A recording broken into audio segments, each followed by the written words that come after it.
It's been 10 years since Democratic Congresswoman Gabby Giffords survived an assassination attempt that claimed the lives of 6 people, including a 9-year-old girl. Many political leaders claimed it was time to change the rhetoric, but they didn't. In 2017, Republican Rep. Steve Scalise was gravely injured, along with 3 others, after a shooting prompted by political tension. Many called for a change in rhetoric and tone then. Instead, thousands descended on Charlottesville a month later for the Unite the Right rally. Heather Heyer was killed and many others injured. Then there was Pittsburgh, Poway, California, El Paso, Cincinnati, Louisville, and countless other attacks driven by ignorance and hate. This is Disrupted. I'm Kalila Brown Dean. Last week, 5 people died in a violent insurrection at the U.S. Capitol, again stoked by dangerous rhetoric, misinformation, and racism. Coming up, we'll dig deeper into the idea that the storming of the U.S. Capitol was about maintaining privilege in America. But first, 2 major disruptions. One of them we just mentioned. The other was about 2 highly contentious runoff elections in Georgia, narrowly won by 2 Democratic candidates who made history. Joining us now to talk about both of these events is Dr. Pearl Dow, the Asa Griggs Kamler Professor of Political Science and African American Studies at Emory University. Dr. Christina Greer is Associate Professor of Political Science at Fordham University. And Dr. Michael Fauntroy is Associate Professor of Political Science at Howard University. Professors, welcome to Disrupted. Thank you. Thanks for having me. It is great to have all of you here.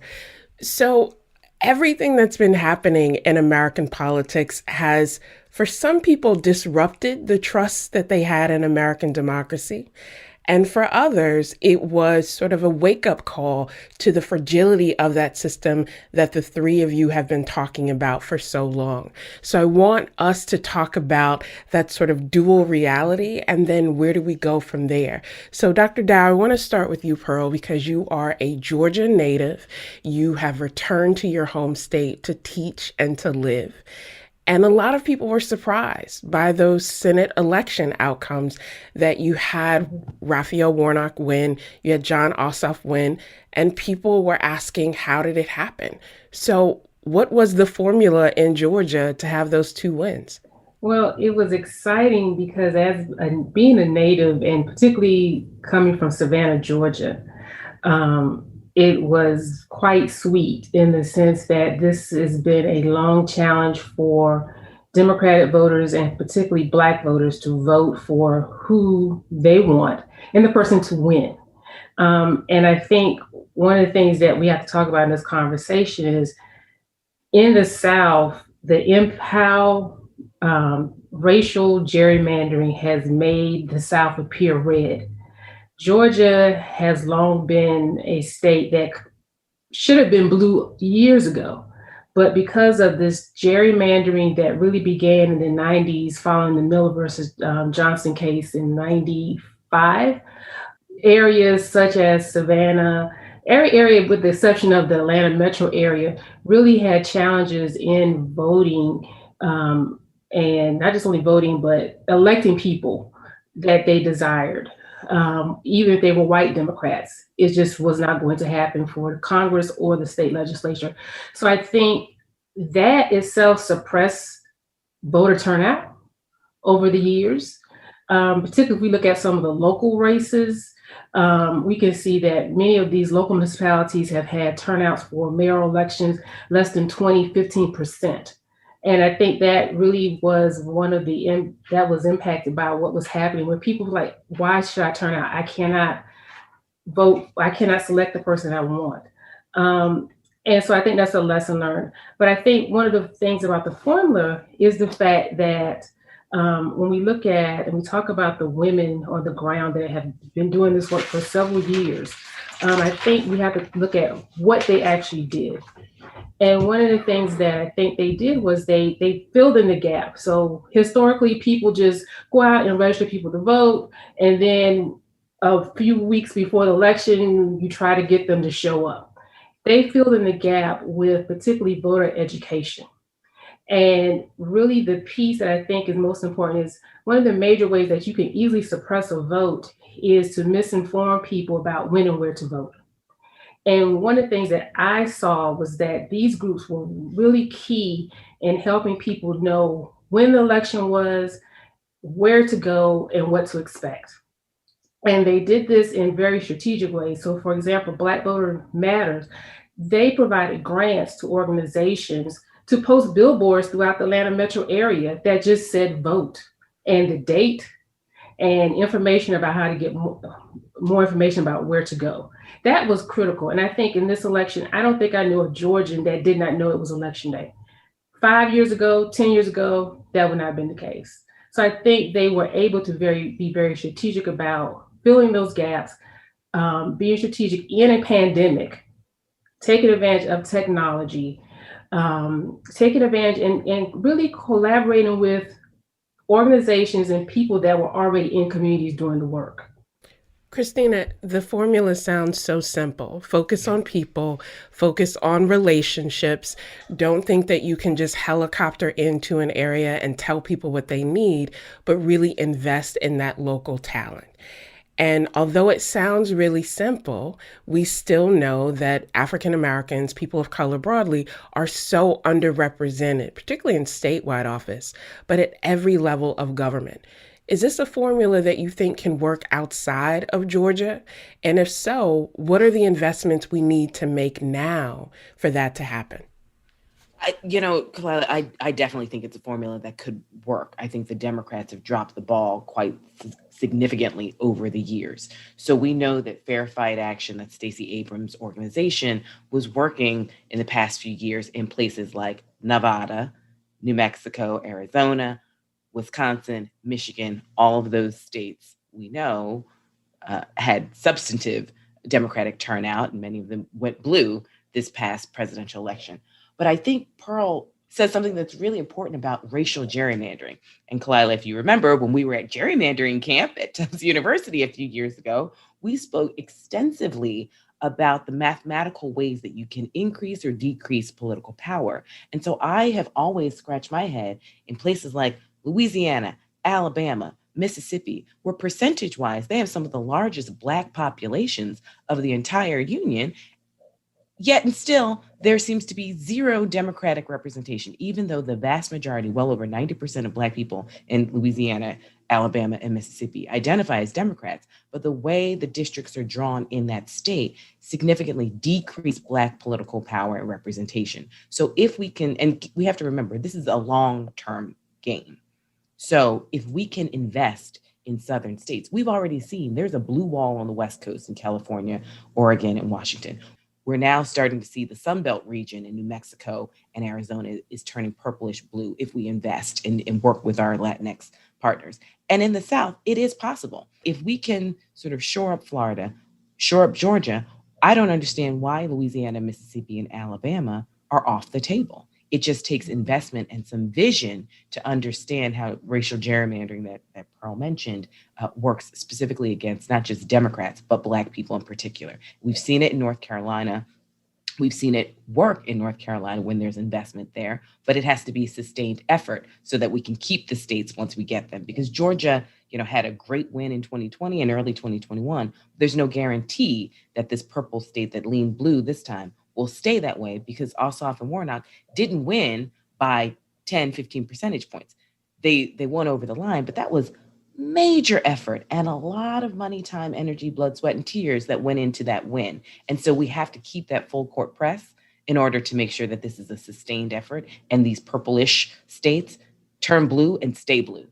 So you might be a nerd if your idea of a fun summer camp is to go learn about gerrymandering, and yet we were there for a week and it was fascinating. The best. It was wonderful. And it brings together all of the structural pieces of this question that I think many people don't pay attention to. It's more than just what you want as an individual or the choice you make. It's often the choices that are available to you. And so I want to bring you in here, Michael, because you are an expert on representation and the structural barriers to that. And so even with the election of these two new senators from Georgia, the sort of history-making nature of that, the question then becomes, what difference does it make substantively? Will it have an impact on what happens in the Senate, or the possibility of getting some sort of policy change that can say to voters, this is why your investment is worth it, whether it is the investment of your vote, your time, and your talent, or the commitment of a donation. So what do you see in terms of that notion of substantive representation that can come out of what we've seen in Georgia? So I love the question, and I'm going to get to it in a second, I promise. But I want to co-sign and underline what Dr. Dow and Dr. Greer said, because I'm not even sure you need all of the states that we've talked about, although that would be great. But you can put a lock on North Carolina with just a little extra work that hasn't been done recently. Your home state of Virginia, for example, is very different in 2021 than it was just 15 years ago. It's amazing what's happened in Virginia. And North Carolina is right on the precipice. And I would suggest, and I'm gonna confirm some bias here, I would suggest that all of these states that have significant numbers and historically Black colleges and universities are really at the epicenter of this potential change.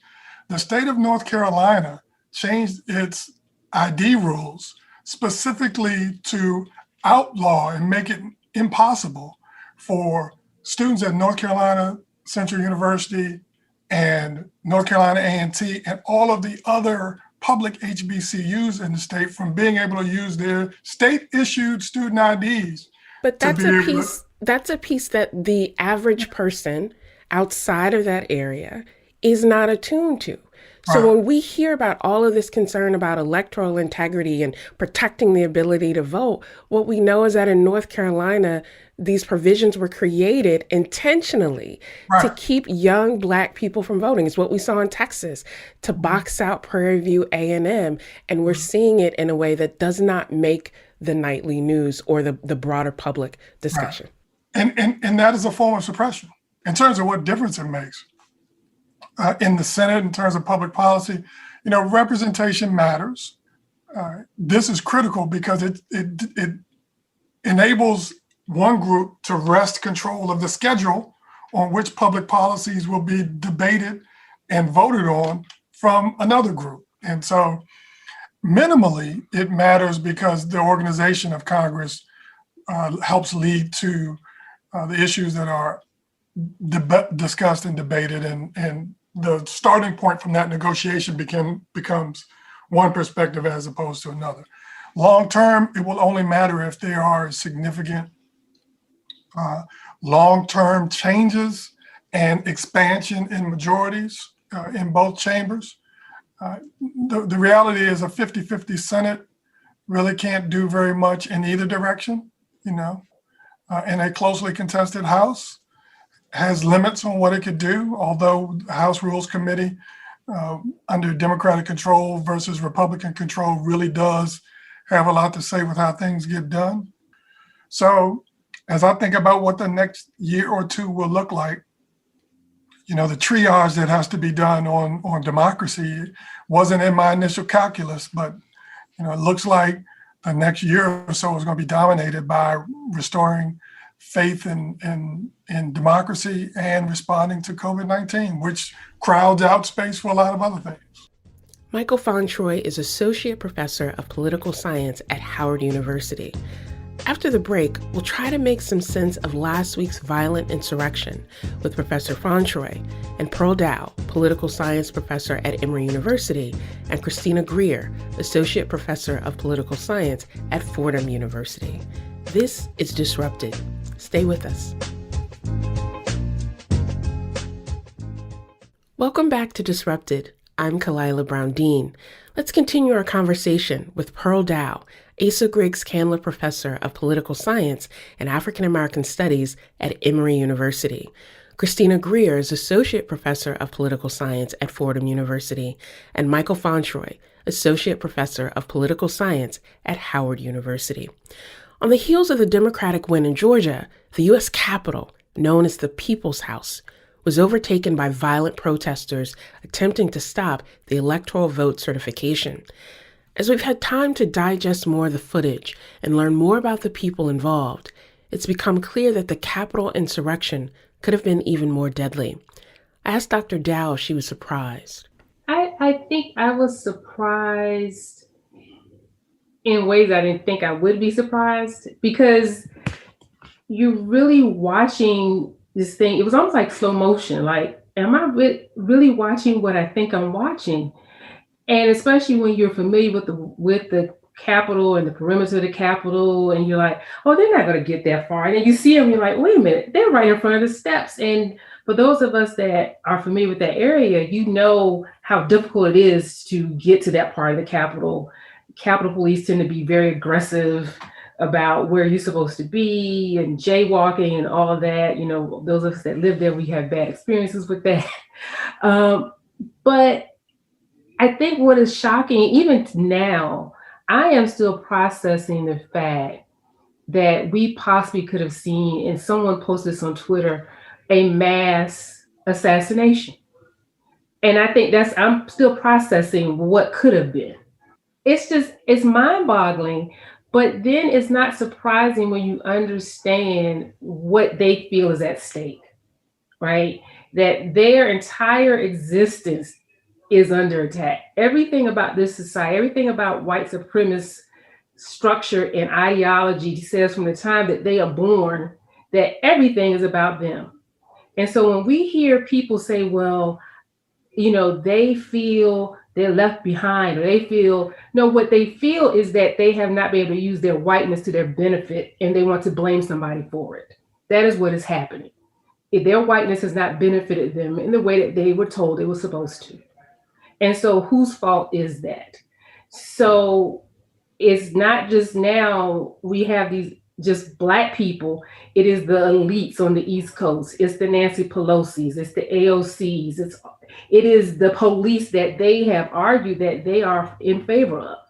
And so I think we have to understand that this is deeply, deeply entrenched in everything in society. But that mindset that I am grieved is really about the fact that they are upset that their lives are not the way whiteness and white supremacy has told them it is supposed to be. But it's also about where that blame is placed, Exactly. Right? Exactly. So after Barack Obama's election in 2008, the rise of the Tea Party in 2009, 2010, people said it's about economic anxiety. It's just this fear of losing one's economic position. But a lot of folks lost their jobs in 2020 because of the pandemic, and they didn't show up with nooses and zip ties to express the concern that their small business was shutting down. Professor Greer, what's at stake then? If people feel that they are so fragile now and are so at risk that they are willing to take to the U.S. Capitol to communicate that is something that is much greater than economic angst, and is certainly much bigger than just Donald Trump as president. There's a base there that didn't appear because he was elected, and many people fear won't just go away once he's out of office. Oh, it won't go away once he's out of office. We still had well over 70 million Americans who voted for Donald Trump in a re-election and said, yes, I want more of this. I want more of this anti-Muslim rhetoric. I want more of this white nationalist dog barking. I want, more children in cages. I want stealing of native lands and, environmental atrocities. So we're in this moment where I've said time and time again, I don't think that enough white people understand the capacity of white people. This constant rhetoric of this isn't us. Yes, it is. It's always been us. This is a country that's founded on white supremacy and anti-Black racism. Throw in patriarchy and capitalism too. But white supremacy and anti-Black racism are the foundation of this nation. And we've never had a real substantive conversation about it. And I used to think that the South African tribunals were a waste of time, the Truth and Reconciliation tribunals. I was like, what is the point of that? Someone's like, okay, I'm sorry. And then what? But now I realize actually we do need to have that. We do need to have people come in front of their community, their state, their representatives and say, this is what I did and it was wrong. But these people still don't recognize what they did when they're wrong, because at once they are the victim and the hero of their own story. They don't have because the immigrants took it, Black folks took it. Well, you had a 400-year head start of zero competition. I don't know what to tell you, right? This is where we are right now. And yes, there are women at your job. Yes, there are people of color at your job. And you were angry about it because this isn't the promise that you were given for this nation. But the nation doesn't owe you more. And the crux of the real issue is that as we ask for equality, as we ask just to be recognized as citizens, people feel like that's taking something away from them. And as LBJ told us, if you can convince the poorest white man that he's better than the Negro, you can pick his pockets all day long, right? And so we have a myriad of folks actually on the mall, right? We have the poor folks that are just like, yeah, it's the immigrants, it's the Black people, it's the women, you can run down the list. But then you have upper middle class white folks. These are people who took time off their jobs. They flew on airplanes, they stayed in hotels, they actually have the capital. So they're willing to hide behind this sort of hillbilly narrative of whiteness, but they're the ones actually who are upholding it quite well. They are educated. They are well resourced. They're the ones who actually vote. It brings me to this question, Michael, based on everything that we've just talked about, is this idea of safety and, the actions or inaction of law enforcement on that day. We now know that 5 people lost their lives in that insurrection, including a member of the Capitol Police Force who was beaten to death by protesters who likely a few months ago were the ones showing up at rallies saying Blue Lives Matter. We also know, and I want to lift his name, of Officer Eugene Goodman, a Black Capitol Police officer who risked his life in order to divert those insurrectionists so that it wouldn't be that mass casualty, mass assassination effort that we saw. And in that context, out of the big conversation has been, why didn't the mayor of DC do more? If she knew this was coming, she had this intel from NYPD, the blame has been placed on her. But your work talks about home rule you've been on this for decades of why those structures matter for the ability of the people of DC to protect themselves for themselves in this midst. Talk to our listeners then about why that issue of home rule and statehood is relevant here. So people should know that Washington, D.C. is one of the most heavily policed cities in the world. And there are very clear areas of jurisdiction. The Capitol Police do not report to the mayor or the police chief. They are a separate, federalized police force with their own chief, their own rules and procedures, their own strategies, their own responsibilities. So everyone listening should know that what happened at the Capitol in terms of the lack of preparedness for the Capitol Police has nothing to do with the city of Washington, although, of course, it impacts the city of Washington. And I would remind everybody that to the extent that there were any leaders speaking before cameras trying to explain what was going on and how to respond, it was the mayor of Washington, D.C. and the chief of the Metropolitan Police Department. So it is a really interesting case study in sort of jurisdictional behavior that allows us to talk a little more about our unique position here in DC vis-a-vis the federal government and the rest of the country compared to what goes on in states all around the country. So we are a federal district. We do not have all of the same rights and privileges of the states around the country, although we do have all of the same responsibilities as a jurisdiction. The DC statehood movement is trying to say to the country that, we have 725,000 residents, more than 3 states in the union. We have an annual budget in excess of more than 10 states in the union. We have substantial responsibilities to help provide support to the functions of the federal government. And yet, we have no representation in the US Senate. We don't have any say in who gets to be appointed ambassador or secretary of a particular department or agency. And we have one representative in Congress who is not vested with all of the privileges that come along with being a member of the House of Representatives. And so those of us who live in DC live with a disadvantage. We live with a watered down version of democracy. And if there's anything that comes out of this for us is that that issue is lifted to a higher level of national consciousness. There's so many angles to what happens next and how we move forward as a country. But the thing that I think I want our listeners to sort of end with here, all four of us spend a lot of time with young people on college campuses every day, even if that is virtually. And so I'll just throw it out to all three of you. What is the conversation that we need to have with young people, particularly young people whose views may be different or who may be trying to figure out their way? What's the conversation that you're preparing to have, and how are you preparing to address some of these things in your classes? So any of you want to jump in? Well, I teach intro to politics every semester, and I really want to check in with them and sort of gauge where they are in understanding the historical context of this point. Why is it that as an American, not just a Black American, but an American, I see that Confederate flag in the Capitol? And I say, not only is that person carrying that flag treasonous, anyone who is next to him is treasonous, the president who has not denounced him is treasonous, the party that uplifts this is treasonous. What does that even mean to be treasonous? What does 1865 mean to you? A lot of students don't fully understand how this is directly connected to the Civil War or the Civil Rights Movement. So really just trying to see where they are and understanding these visuals are powerful. And so I think I'll start with some of the pictures to try and detangle some of this. Why are these people so angry? Angry from what? Many of them have pensions. Many of them have had solid jobs. They've gone to good public schools. They've gotten everything that America has promised. So where is the bile coming from?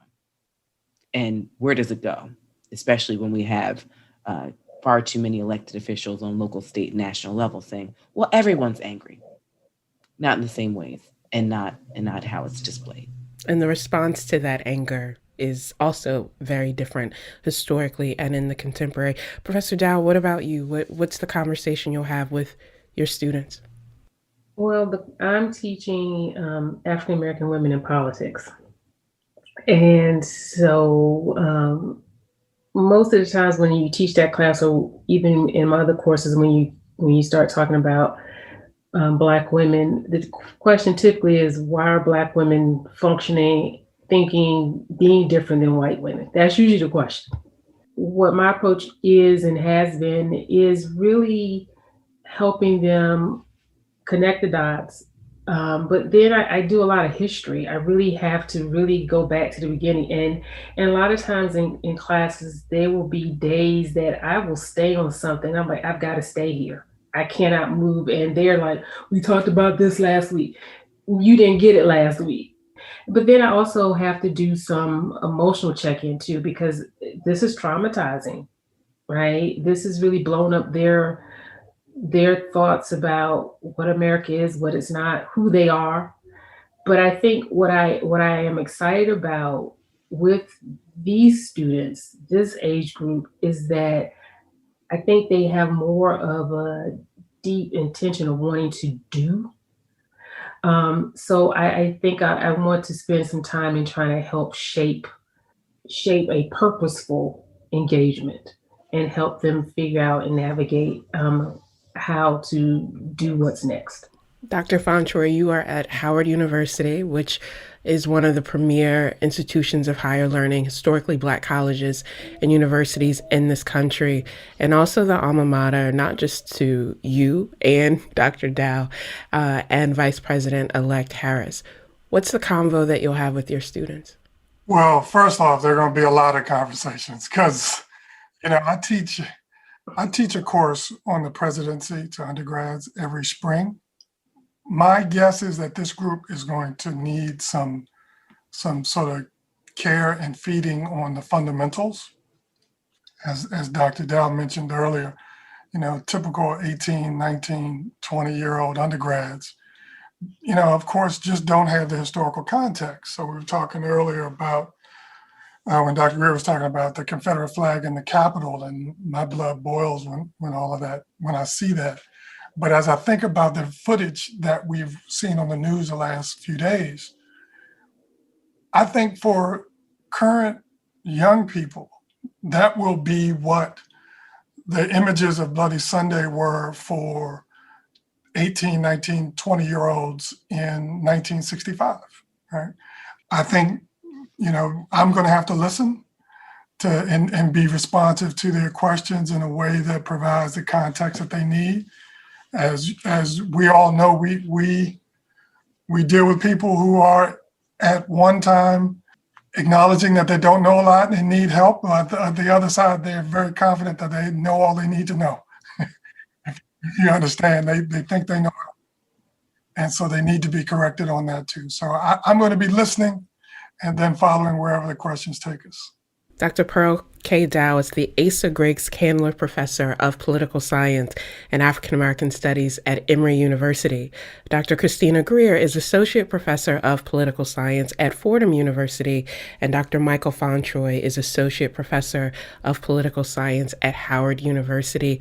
I want to thank all three of you for joining us, but even more importantly, thank you for the work that you're doing to protect democracy and to really invest in our young people. So thank you so much for joining me today. Yeah. See you next time. Thank you. Thank you. Coming up, we'll learn about what storming the U.S. Capitol had to do with maintaining white supremacy in America, and we'll talk about where we go from here. This is Disrupted. We'll be back after the break. Welcome back to Disrupted. I'm Kalila Brown-Dean. There are communities that have had to bear the brunt of America confronting, white Americans confronting the danger of their innocence. And it happens every generation. So somehow we have to kind of, oh my God, is this who we are? That was Princeton professor Eddie Glaude Jr. speaking on MSNBC in 2019. He was responding to a mass shooting by a white supremacist that killed 22 people in El Paso, Texas. And now here we are again in 2021, still having a conversation about violence, white supremacy, and America. Our next guest is Dr. Hakeem Jefferson, Assistant Professor of Political Science at Stanford University. He recently wrote an article for 538 called Storming the U.S. Capitol was about maintaining white power in America. Professor Jefferson, welcome to Disrupted. Thank you so much for having me. I'm excited to be here. I want to jump right into this piece because with so much happening in the country right now, there are all of these efforts to try to make sense of what happened or the surprise that some people have. And there's a quote in your article that says, "This is, like so much of American politics, about race, racism, and white Americans' stubborn commitment to white dominance, no matter the cost or the consequence." Put that into context for our listeners who will say, look, it's not about all of that. It's just about an election and concerns about election integrity. I'm so glad that's where we're starting. It's for me an articulation of a perspective that I have and that I know that you might share as well, which is that, as I say to students, race is the central organizing feature of American politics, and nothing else comes close. There are often efforts to sort of, sugarcoat it or to put a different kind of cover on it, or to say that it's about something like election integrity. But for those who've been paying attention, the president and his team have not gone after the votes in every jurisdiction, even in states that the president lost. These have often been jurisdictions that have high level or high density of minority voters. They're in contexts where the president and his team recognize that they can convincingly tell their base based on stereotypes of African Americans and the stereotyped nature of political corruption, that these are jurisdictions where the president has been illegitimately removed from power.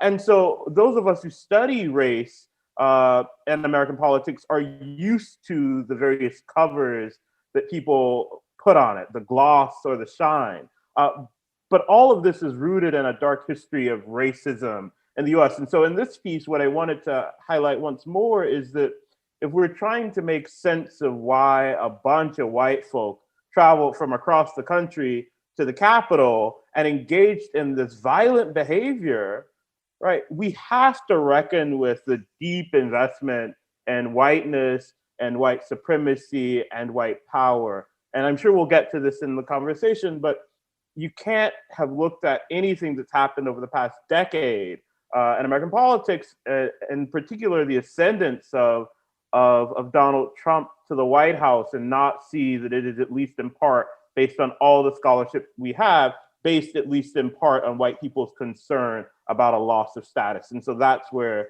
this line in the piece and the piece more broadly stems from. Let's talk about that buildup, because one of the things that I think is particularly strong about your piece is the nuance and the context that you build into this, to say that this did not happen overnight, that this is an accumulation.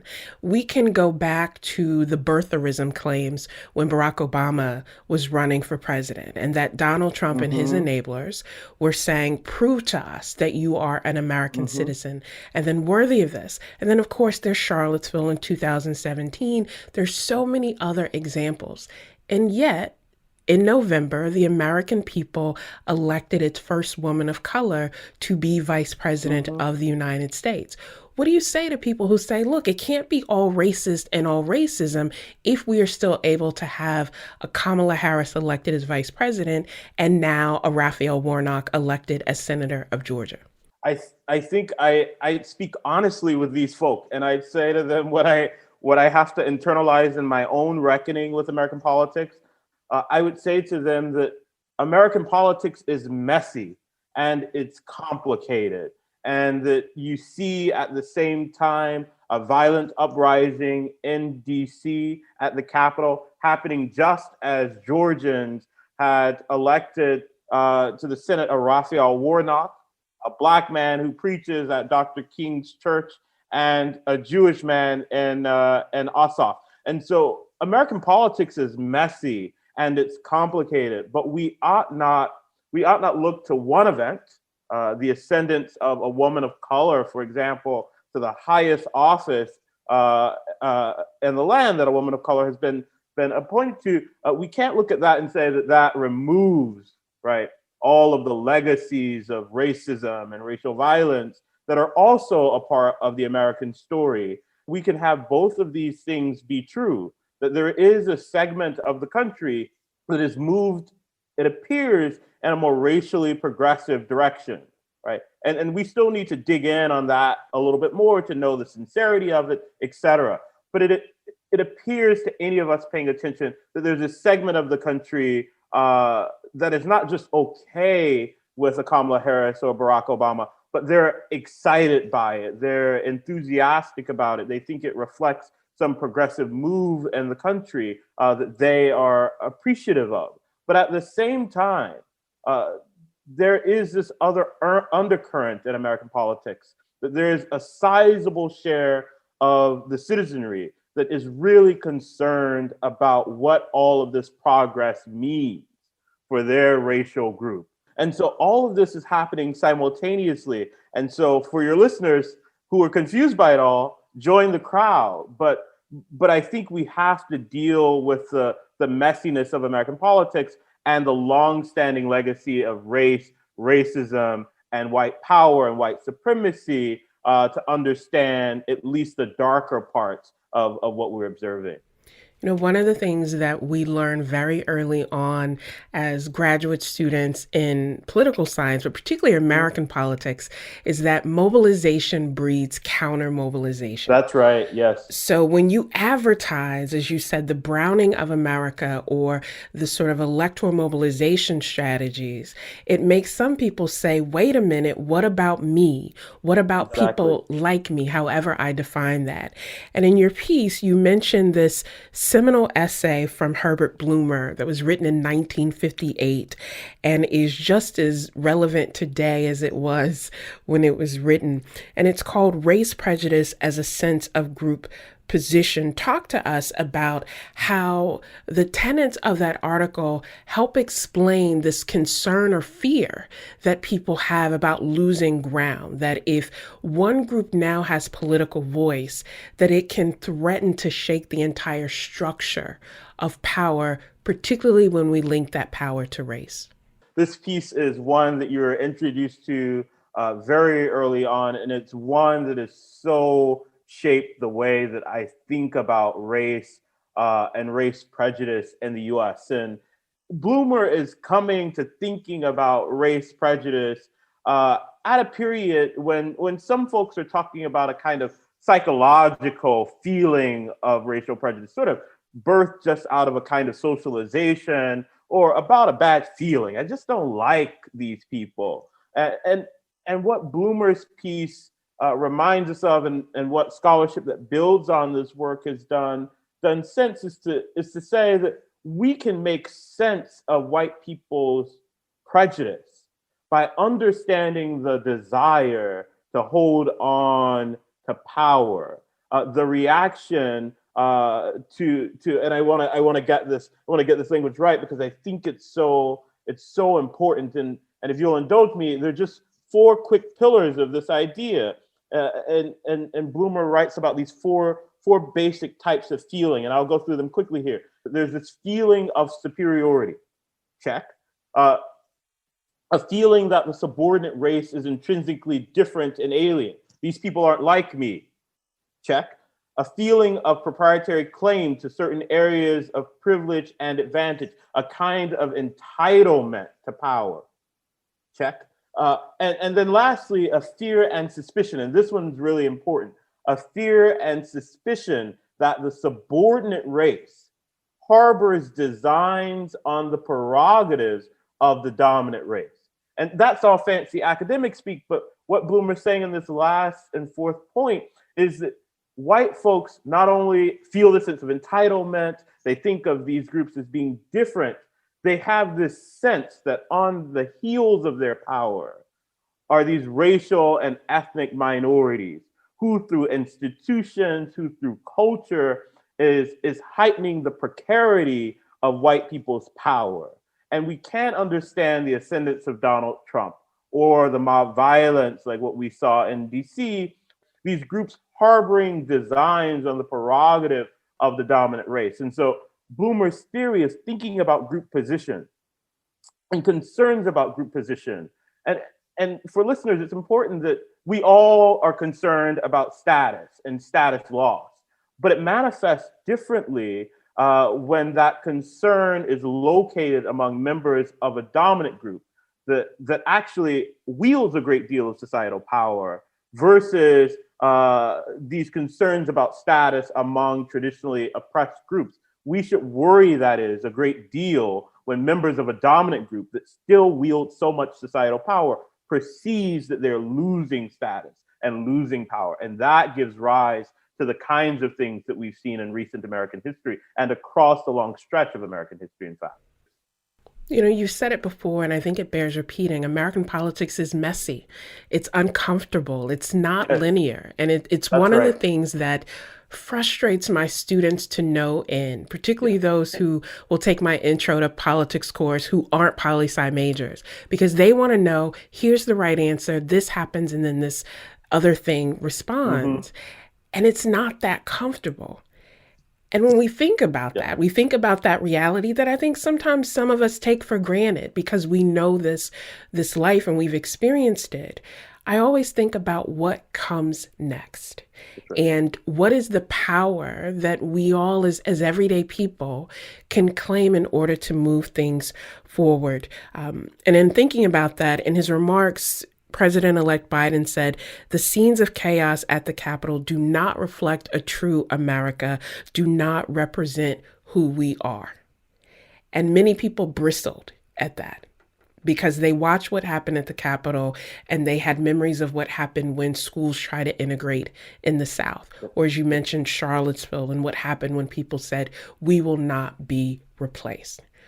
When we think about this disruption or disruptions that we've experienced, what do we need to do, Professor, to move forward?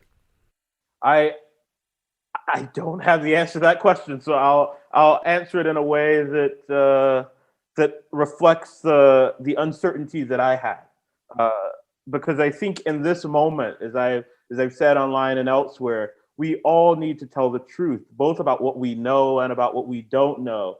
I too bristle at these claims that this is not who we are. I mean, it is, in fact, exactly who we are and who we've been. And without any disruption and a positive dimension, it's going to be who we are moving into the future. I don't think that we can discount, however, the important role of political elites in this story. That if we are to sort of turn down the temperature, responsible members of the elite class have to speak clearly and honestly in condemning the kind of violence that we saw in DC. We've got to push for Republicans to stop using this language of racial grievance in their campaigning. We've got to move swiftly in thinking about ways to reform the institutional designs that allow for this kind of extreme politics. Republicans who don't have to worry about winning by a majority, which we would come to expect in something like a democracy. When Republicans don't have to worry because of gerrymandering, because of other aspects of our politics that allows a minority party to win the presidency, even as they don't win the popular vote, it allows the Republican Party to continue a kind of language that feeds to their base supporters because they don't have to worry about convincing a broader base of supporters. And so we've got a lot of work to do. But this is in part a manifestation of bad politics. And so the only thing that gives me some optimism is that we can imagine a better kind of politics, a kind of politics that brings to power those who are looking to build bridges instead of unnecessary walls. And so I think this problem is our problem. It's a problem for us as citizens. If we don't like what we saw in DC, we've got to demand better from our politicians, from our elected officials. When we hear the language that undermines democracy, those of us with platforms and those of us in communities must say that this runs afoul of our values, right? That there's no real sense of what it means to be American, right? As an identity scholar, we can think about what the sort of formal or informal rules are that associate with that identity. In this country, being American is really about the values that we hold, right? And so if one feels patriotic, as many of these folks at the Capitol said they were, then we should be insisting on a kind of politics that reflects the best of our values instead of the worst of them. And I think for the past 4 years, it's been unfortunate to have at the top of the heap a president who is so invested in a politics that doesn't reflect those good values. And the only optimism I have is that with someone like a Joe Biden, a Kamala Harris, and with others ascending to power, we can begin to imagine more quickly a different kind of politics. But again, and very quickly, this won't be easy. It's going to be messy. And I love the language you use. It won't be linear. There are going to be a lot of moments of backlash, unfortunately, even alongside those moments where it appears that we're moving forward. Hakeem Jefferson is Assistant Professor of Political Science at Stanford University. You can find his article, Storming the U.S. Capitol Was About Maintaining White Power in America, on our website at ctpublic.org/disrupted. Disrupted is produced by Daniela Luna and Katie Tolarski. I'm Kalila Brown-Dean. Thanks for listening.